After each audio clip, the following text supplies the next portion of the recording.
तो आपको कैसे कॉन्फिडेंस मिला कि यार मेरा सिलेक्शन हो जाएगा? CWPRS ज्वाइन करने के बाद फिर यहाँ पे प्रमोशन चैनल काफी स्लो था, तो मैं सोचा कि यार इस ऑफिस में तो गुजारा नहीं हो पाएगा।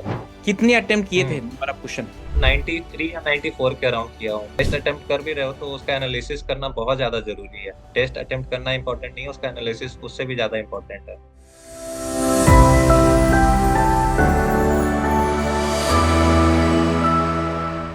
हेलो दोस्तों, नमस्कार। स्वागत है आप सभी का इंजीनियर अड्डा के ऑफिशियल प्लेटफॉर्म पर।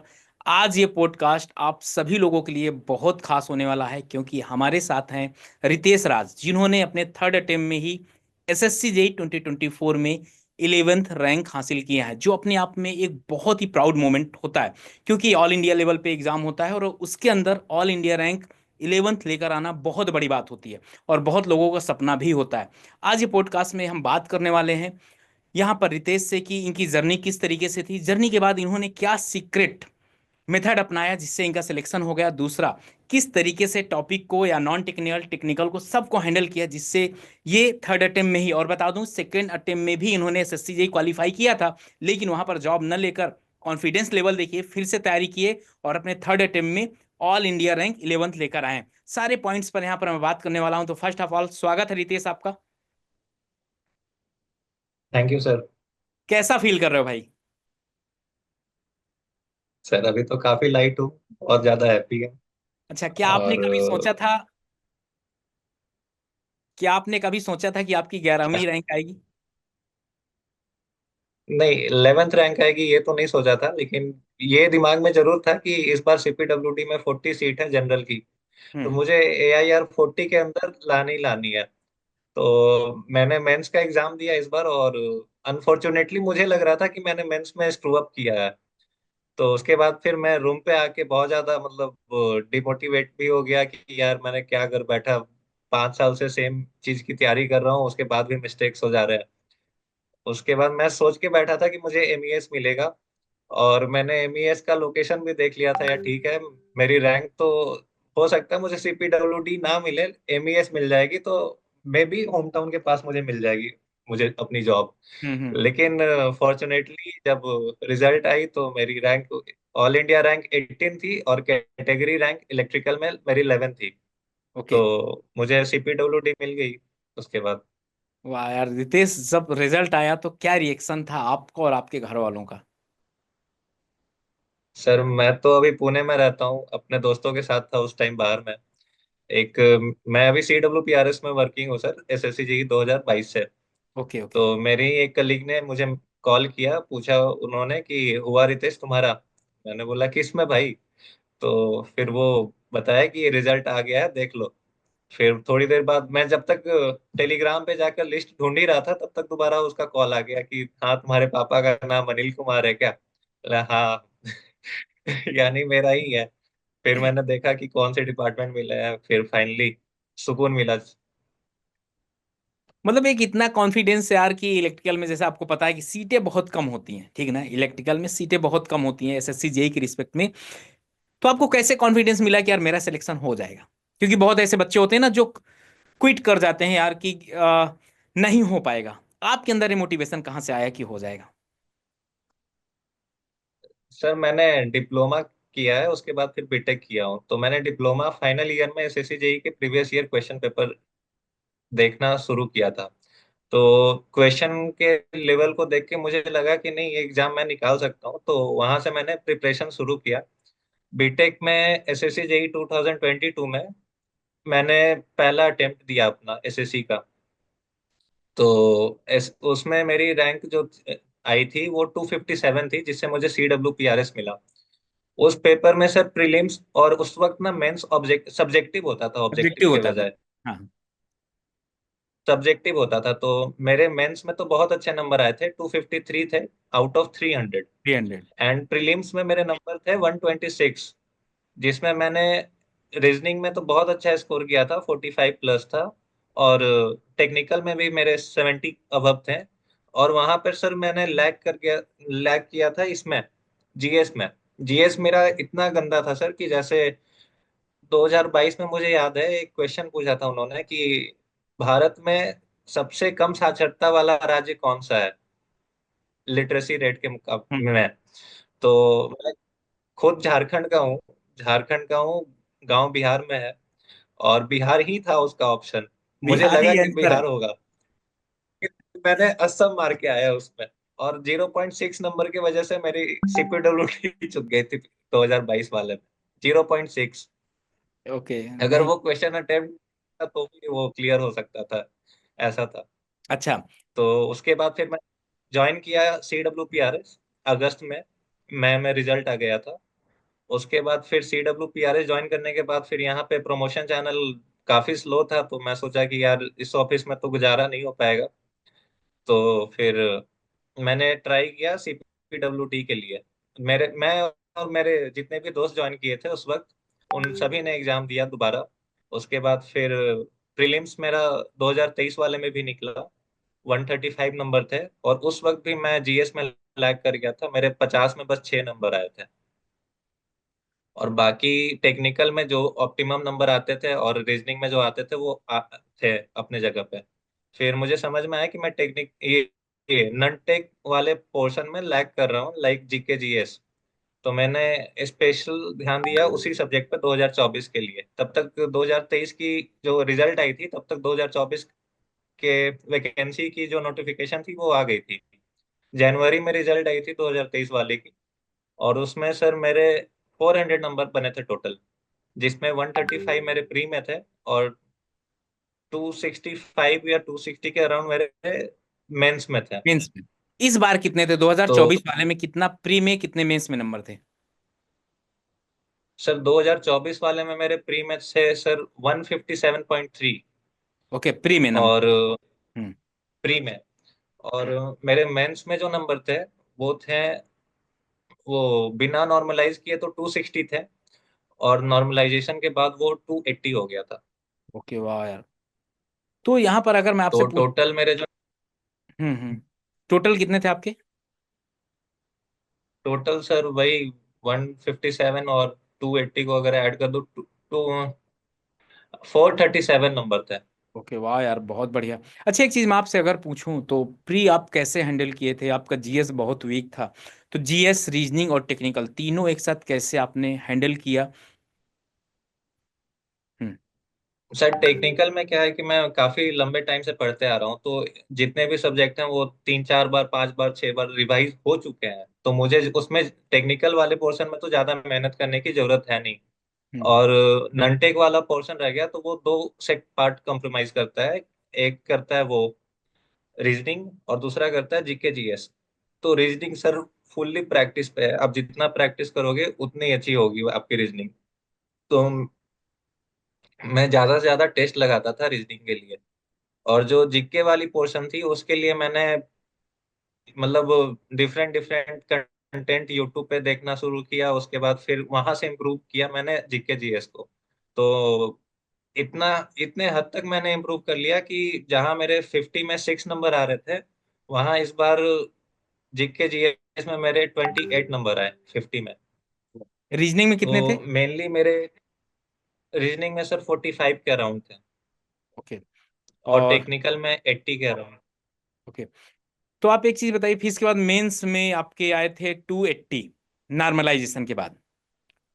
कितने अटेम्प्ट किए थे, हम्म। Number of question? Sir question तो याद याद नहीं? नहीं है सर, मैंने कितना अटेम्प्ट किया था। ठीक। 90 एबव किया हूँ, इतना मुझे पता है बस। अच्छा। सिक 90 एबव, 93 या 94 के अराउंड किया हूँ। ओके, ओके, सीक्रेट स्ट्रेटजी क्या थी जो आपने इतने अच्छे तरीके से जॉब में रहकर भी पढ़कर आपकी रैंक 11th आई थी?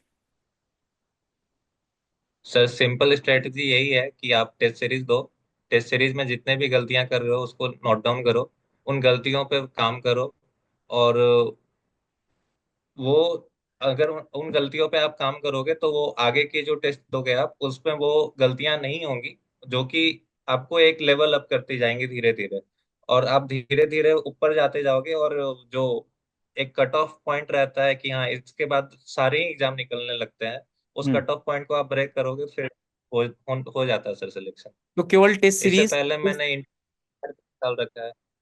हम्म। तो क्या केवल test series, Indian test coast series guard. के अलावा क्या कॉन्सेप्ट वगैरह भी जरूरी है? हाँ सर। हम्म। बिना कॉन्सेप्ट के आप टेस्ट अटेम्प्ट नहीं कर सकते हो। ओके। और मेरे साथ क्या सीन था कि मैंने 2022 में निकाल रखा था, तो कॉन्सेप्ट मेरे थे, बैक ऑफ द माइंड थे, तो मैंने बस अपनी कॉपी से रिवाइज किया था उसे, नोट्स को प्रॉपरली रिवाइज किया था 2-3 बार। और बाकी टेस्ट अटेम्प्ट किया, टेस्ट में जो भी गलतियां होती थी उसको मैं एक सेपरेट कॉपी में लिखता था। और लास्टली मैंने सर शॉर्ट नोट्स नहीं बनाए, शॉर्ट नोट्स जो भी मेरे टेस्ट में गलतियां होती थी उन्हीं को बस मैं बार बार रिवाइज करके गया। एंड मैंने पेपर का एनालिसिस किया मेंस का। जितने भी क्वेश्चन मैंने अपने शॉर्ट नोट्स में लिखे थे सर, उसमें से 10 क्वेश्चन मेरे मैच कर गए थे वाह। मेंस एग्जाम में। और इसके पीछे रीजन था कि मैं मेंस के लिए मैं 30 से ज्यादा टेस्ट सीरीज अटेम्प्ट किया था, ओके। डिफरेंट डिफरेंट प्लेटफॉर्म के। जिस जिस प्लेटफॉर्म पे भी मुझे टेस्ट मिलते थे मैं खरीद लेता था, उसको अटेम्प्ट करके एग्जाम देने जाता था। तो बहुत सारे मुझे प्लेटफॉर्म ऐसे भी लगे कि जो अननेसेसरी क्वेश्चन बना पूछ दे रहे हैं, एसएससी के लेवल का नहीं पूछ रहे हाँ हैं। बिल्कुल तो बिल्कुल सही जिसके बात। वजह से काफी मोटिवेशन भी हो जाता था। हम्म। तो यहाँ पर आप एक चीजें बताइए, बच्चों को सिलेक्शन के लिए कितने घंटे पढ़ने चाहिए? एसएससी जेई 2025 अभी है, 6 से 7 महीने हैं। तो उनको कितने घंटे पढ़ना चाहिए जिससे उनका सिलेक्शन हो जाए? आप कितने घंटे सर पढ़ते ये तो डिपेंड, ये तो सर वेरी करता है स्टूडेंट टू स्टूडेंट। मैं जॉब के साथ पढ़ाई कर रहा था इस बार हैं? 2024 तब तो और और ज्यादा, 2023 के अटेम्प्ट। तब तो और ज्यादा मुश्किल था कि जॉब जॉब के साथ आप हैंडल कर रहे थे।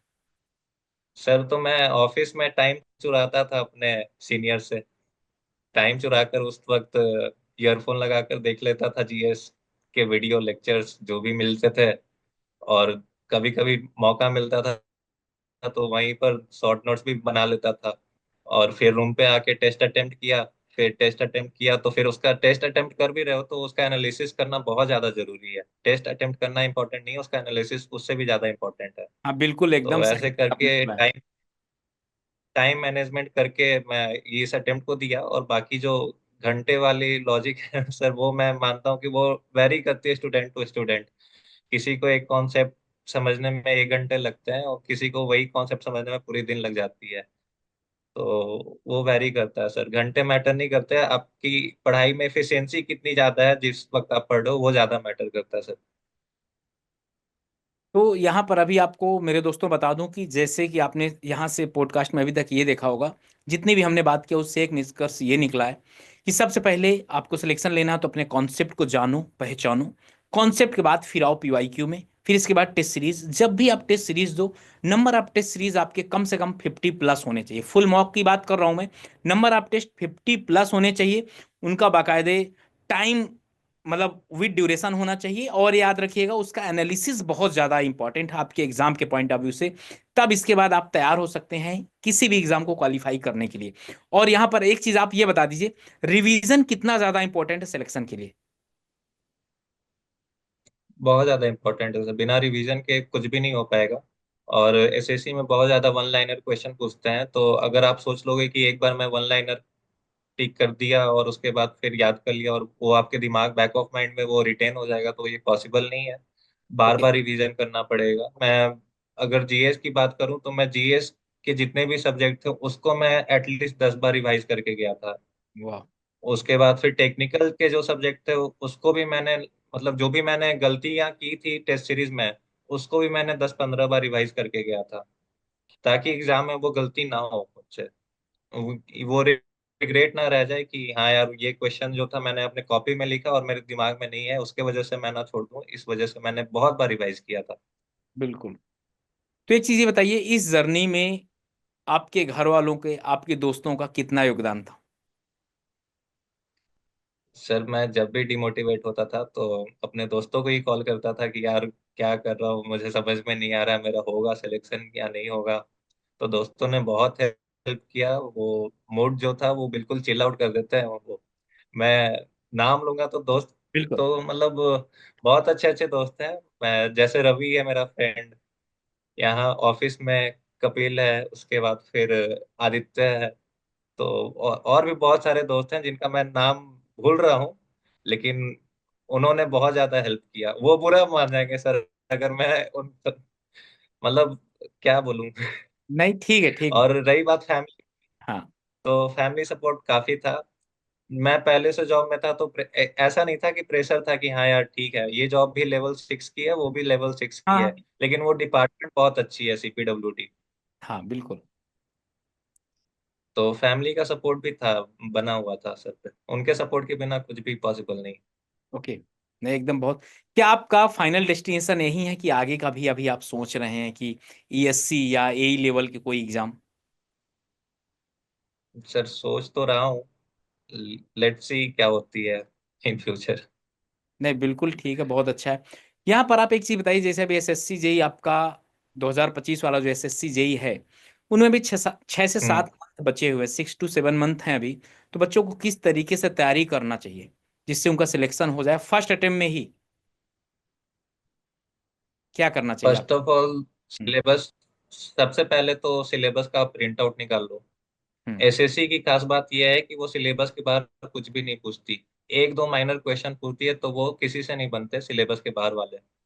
और एसएससी जो है वो maximum PYQ, previous year question paper से क्वेश्चन उठाती हैं और वही पूछती हैं। आइदर आप मेंस का पेपर देख लो या फिर प्रीलिम्स का, 70% क्वेश्चन तो पीवाईक्यू से रहते हैं। तो सबसे पहले आप सिलेबस कंप्लीट करो, उसके बाद पीवाईक्यू सॉल्व करो। और एक दो बार नहीं, बहुत बार पीवाईक्यू को सॉल्व करो, जब तक कि आपके दिमाग में वो रट ना जाओ उस क्वेश्चन को आप। उसके बाद फिर डिफरेंट डिफरेंट प्लेटफॉर्म के आप टेस्ट अटेम्प्ट करो। एंड रीजनिंग के लिए तो आप टेस्ट ही दो तो बेटर है। टेस्ट में जो भी गलतियां कर रहे हो उस पर ध्यान दो। एंड जीके जीएस को आप अगर अपना जो सब्जेक्ट कवर कर रहे हो, तो आप पूरे दिन में 1-2 घंटा का टाइम निकालो जीके जीएस के लिए, क्योंकि बहुत ज्यादा इंपॉर्टेंट है। अभी बिल्कुल। जो इलेक्शन हो रही है एसएससी में, मेरा ये मानना है कि अगर आप प्रीलिम्स में एडवांटेज ले रहे हो 20-25 नंबर का कट ऑफ से ऊपर, तभी आपकी सिलेक्शन मेंस में थोड़ी कंफर्म हो जाती है। तो और अभी 6-7 महीने हैं सर, तो 6 सब्जेक्ट टेक्निकल के रहते हैं एसएससी में। तो 6 टेक्निकल के subject tip of the tongue पे होने चाहिए। रीजनिंग में आप अगर 50 क्वेश्चन है, उसको आप 35 मिनट, आधे घंटे में 50 क्वेश्चन अटेम्प्ट करना प्रैक्टिस करो। स्पीड उससे आपकी इंप्रूव होगी। और 35 मिनट में अगर आप करना शुरू कर देते हो 50 क्वेश्चन, तो बचे हुए जो 15 मिनट के टाइम है या 10 मिनट की जो टाइम है, उसमें आप जीके जीएस अटेम्प्ट करो पेपर एग्जाम के दौरान। और जो उसके अलावा जो टाइम बच गई 1 आवर एंड 15 मिनट तो उसमें आप टेक्निकल हौले हौले अटेम्प्ट करना, क्योंकि टेक्निकल में होती क्या है कि आप जल्दबाजी करने के चक्कर में गलतियां कर जाते हो। गलतियां कम से कम करनी है, एक्यूरेसी बहुत हाई मेंटेन करना है। मैं जो टेस्ट देता था उसमें मेरी एक्यूरेसी 90 के करीब में रहती थी। तो वो चीज, मैंने जो एग्जाम दिया उसमें मैंने 165 या 75 के अराउंड क्वेश्चन अटेम्प्ट कर दिए थे। और मैं कभी भी मॉक टेस्ट देता था तो उसमें इतने सारे क्वेश्चन अटेम्प्ट नहीं होते थे मुझसे। मैं एग्जाम के बाहर आकर सोच रहा हूँ कि मैंने किया क्या है। फिर बाद में अपनी एक्यूरेसी के हिसाब से कैलकुलेट किया तो मेरे 157 नंबर आ रहे थे। ओके। एंड मेन जो रिजल्ट आई उसमें भी मेरे 157 नंबर आए। यानी कि जो भी आप टेस्ट में जैसा आप टेस्ट में परफॉर्म करोगे वैसा ही आप एग्जाम में परफॉर्म करने वाले हो। तो टेस्ट में एकदम, टेस्ट जब भी देते हो तो उसका जो टेम्परामेंट है उसको एग्जाम लेवल के एग्जाम ही सोचकर टेस्ट को भी अटेम्प्ट करो आप। मैं ये बोलूंगा। और बाकी प्रिपरेशन करते रहो आप लोग। एंड ऑल द बेस्ट मेरे साइड से। ओके। तो बहुत अच्छी बात बताएं बच्चों को आपकी किस तरीके से तैयारी करना है। जैसे इन्होंने, मैं आपको बता दूं आपको करना क्या क्या है।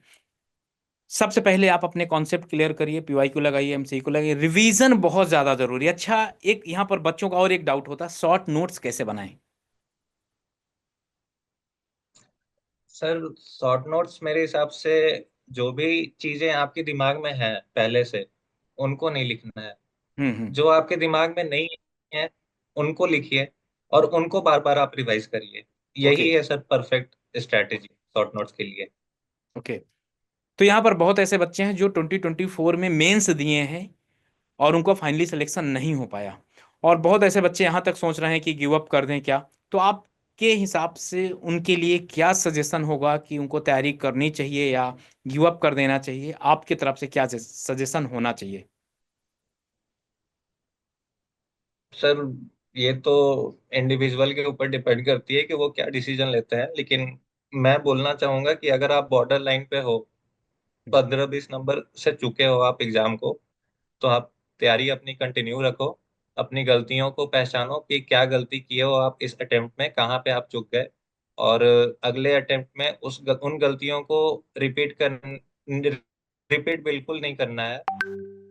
आप कोशिश करो कि कम से कम गलतियां हो अगले अटेम्प्ट में। बस यही स्ट्रैटेजी आप फॉलो करो इसके। और बाकी अगर आप 10-15 नंबर से चुके हो, तो ऐसी नहीं है कि आपकी प्रिपरेशन में कुछ कमी दिक्कत रह गई है। आप प्रिपेयर बहुत अच्छे से किए, बस कुछ कुछ छोटी मोटी गलतियां हैं जो जिन पे काम करके आप सिलेक्शन ले सकते हो। ओके। बहुत सही रितेश, तो आपने बच्चों को बताया। इस जर्नी के दौरान इंजीनियर श्रद्धा कितनी हेल्प की आपकी?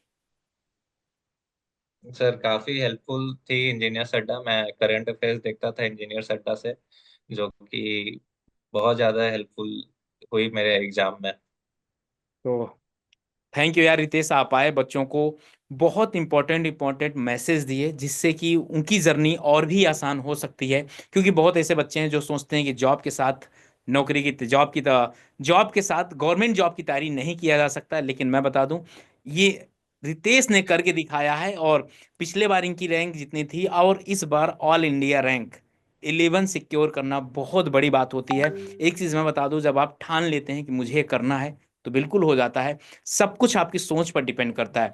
तो मेरे भाई तैयारी करते रहो, अभी आप लोगों के पास बहुत ढेर सारी अपॉर्चुनिटी है। आप देखेंगे तो मैं यहाँ नाम लूंगा, RRB JE, SSC JE, state में जेई हैं आपके, और एई के एग्जाम है काफी। इस समय पर अपॉर्चुनिटी है, जो स्टूडेंट जो मेरे भाई मेहनत कर लेंगे सिलेक्शन उनका हो जाएगा। बाकी आपको पॉडकास्ट कैसे लगा कमेंट सेक्शन में जरूर बताइएगा। और थैंक यू रितेश आपका, आप आए। Thank okay. You sir. और अगर आपको कोई भी डाउट पूछना हो तो कमेंट सेक्शन में पूछिएगा, उसका जवाब मैं और रितेश मिल कर देंगे आपको। तो बहुत अच्छा लगा। Okay, bye bye, love you, thank you and जय हिंद सर।